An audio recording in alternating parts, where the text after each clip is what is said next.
আচ্ছা, যখন দেখি দেশের টাকার মান দিন দিন কমছে তখন কিন্তু নিজের ইনকাম বাঁচানোটা বেশ কঠিন একটা ব্যাপার হয়ে যায়, তাই না?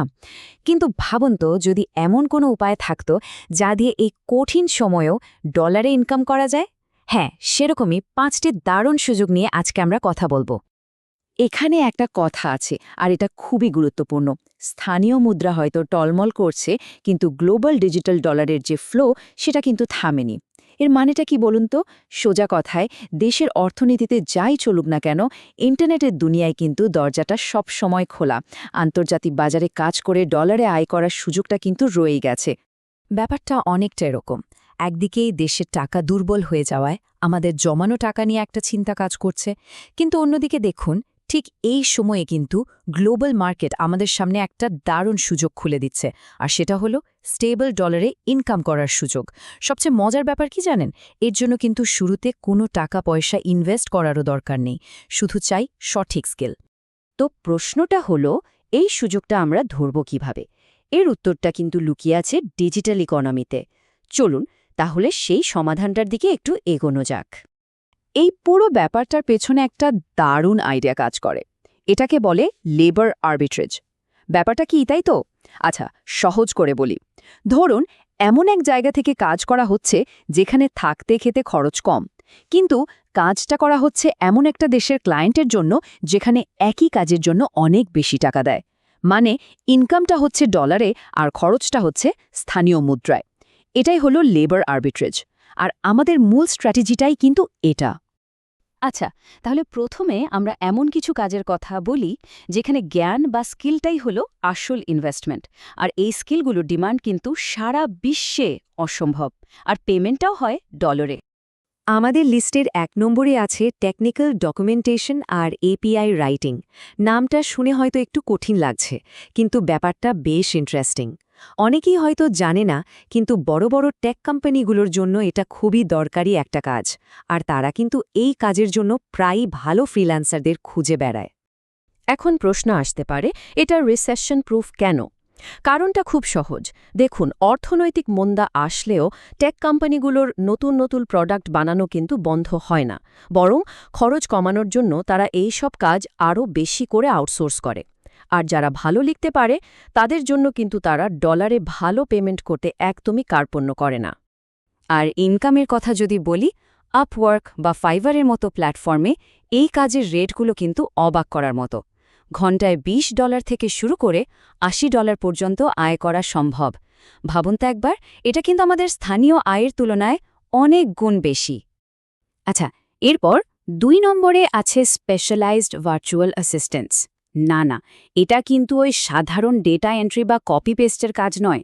এটা হলো, ধরুন, বিদেশের বড় বড় কোম্পানির এক্সিকিউটিভদের হাই ভ্যালু সাপোর্ট দেওয়া। এখানে আসল খেলাটা হলো সাধারণ কাজগুলো থেকে বেরিয়ে এসে নিজেকে আরও গুরুত্বপূর্ণ করে তোলা। যেমন ধরুন, কোনো বসের হয়ে তার সব ইমেল ম্যানেজ করা, ইনভেস্টরদের জন্য রিসার্চ করে দেওয়া, কিংবা নোশন বা আসানার মতো টুল ব্যবহার করে পুরো একটা প্রজেক্ট ম্যানেজ করা। এই কাজগুলোর ভ্যালু কিন্তু অনেক বেশি। ৩ নম্বরে যে উপায়টা আছে সেটা হলো অনলাইন টিউটরিং বা কোনো বিশেষ স্কিল শেখানো। এখানে একটা মজার ব্যাপার আছে জানেন? দেখা যায় যখনই অর্থনৈতিক অবস্থা একটু খারাপ হয়, মানুষ কিন্তু নতুন কিছু শেখার জন্য আরও বেশি আগ্রহী হয়ে ওঠে, নিজেকে আপগ্রেড করতে চায়। আর ঠিক এই কারণেই এই সময়ে টিচিংয়ের ডিমান্ডটা বেড়ে যায়।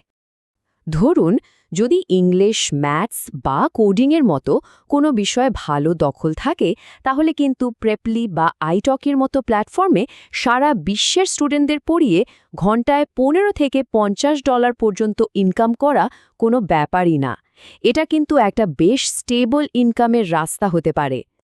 আচ্ছা, এতক্ষণ তো আমরা নলেজ ইকোনমি নিয়ে কথা বললাম। এবার চলুন বর্তমান সময়ের সবচেয়ে বড় টেক ওয়েভ, মানে আর্টিফিশিয়াল ইন্টেলিজেন্স বা এআই এর দিকে যাওয়া যাক।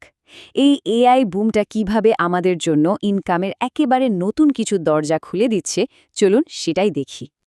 আমাদের ৪ নম্বর উপায়টা হলো স্পেশালাইজড এআই ডেটা লেবলিং। ব্যাপারটা কি? সহজ করে বললে, সব এআই মডেলের কিন্তু একটা জ্বালানি দরকার হয়, আর সেই জ্বালানিটা হলো ডেটা, যেটা কিনা মানুষ দিয়ে লেবেল করা। মানে এআইকে শেখানোর জন্য ডেটা তৈরি করে দেওয়া। ব্যাপারটা হলো এআই কিন্তু এখনও নিজে নিজে সবকিছু নিখুঁতভাবে শিখতে পারে না। একটা মডেলকে অ্যাকিউরেট করতে, বিভিন্ন অদ্ভুত সিচুয়েশন চেনাতে আর সব মিলিয়ে কোয়ালিটি ঠিক রাখতে মানুষের বুদ্ধি আর কমন সেন্সটা এখনও লাগে। আর ঠিক এই কারণেই কিন্তু এই ডেটা লেবেলিংয়ের কাজের এত বিশাল ডিমান্ড। তো প্রশ্ন হলো, এই কাজগুলো পাবো কোথায়? এর জন্য স্কেল এআই, অ্যাপেন বা ডেটা অ্যানোটেশন টেকের মতো বেশ কিছু প্ল্যাটফর্ম আছে। এগুলোই হলো গেটওয়ে। এখান থেকেই কিন্তু বড় বড় এআই কোম্পানির প্রজেক্টে সরাসরি কাজ করার সুযোগ মেলে। আর যদি আরও স্পেশালাইজড কাজ, যেমন ধরুন মেডিকেল ইমেজ বা 3D মডেল অ্যানোটেশনের দিকে যাওয়া যায়, তাহলে তো আওয়ারলি রেট আরও অনেক বেশি। ঘন্টায় $30 বেশি ইনকাম করাও কিন্তু সম্ভব। আমাদের লিস্টের 5 নম্বর আর শেষ উপায়টা এআইয়ের সাথে কম্পিটিশন করার জন্য নয়, বরং এআইকে একটা টুল হিসাবে ব্যবহার করে নিজেকে একজন সুপার প্রোডাক্টিভ কন্টেন্ট ক্রিয়েটর হিসাবে তৈরি করা। এই যে পার্থক্যটা দেখা যাচ্ছে, এটাই আসল কথা। আগে যে লেখাটা লিখতে ঘন্টার পর ঘন্টা চলে যেত, এখন একটা ভালো প্রম্পট দিয়েই সেই কাজটা কয়েক মিনিটে করে ফেলা যায়। এর মানে কি? মানে হলো একজন ফ্রিল্যান্সার এখন 5 গুণ বেশি দ্রুত কাজ ডেলিভারি দিতে পারে। মানে আরও বেশি কাজ, আরও বেশি ইনকাম। তো আমরা 5টা দারুণ উপায় নিয়ে কথা বললাম, কিন্তু আসল চ্যালেঞ্জটা হলো এই আলাদা আলাদা কাজগুলোকে এক করে একটা সলিড ফিনান্সিয়াল স্ট্র্যাটেজিতে কিভাবে নিয়ে আসা যায়। এই পুরো ব্যাপারটাকে বাস্তবে রূপ দেওয়ার জন্য এখানে একটা সিম্পল রোডম্যাপ আছে। ঠিকঠাক মতো ফলো করলে কিন্তু 30 থেকে 60 দিনের মধ্যে ডলারে ইনকাম শুরু করা সম্ভব। স্টেপগুলো কি কি? 1. এআই বা স্যাসের মতো হাই ডিমান্ড একটা দিকে ফোকাস করুন। 2. আপওয়ার্ক বা ফাইভারের স্যাম্পল দিয়ে একটা স্ট্রং প্রোফাইল বানান। 3. কোয়ালিটি কাজ দিয়ে রিপিট ক্লায়েন্ট জোগাড় করুন। আর 4. ওয়াইজ বা পেওনিয়ারের মতো প্ল্যাটফর্ম ব্যবহার করে পেমেন্টটা ডলারে আনুন।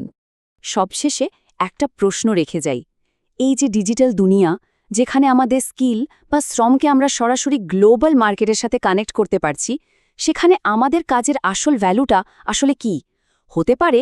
ইনকামের যে পুরনো ধারণা বা সীমানাগুলো আমরা জানতাম, সেগুলো হয়তো আর আগের মতো নেই।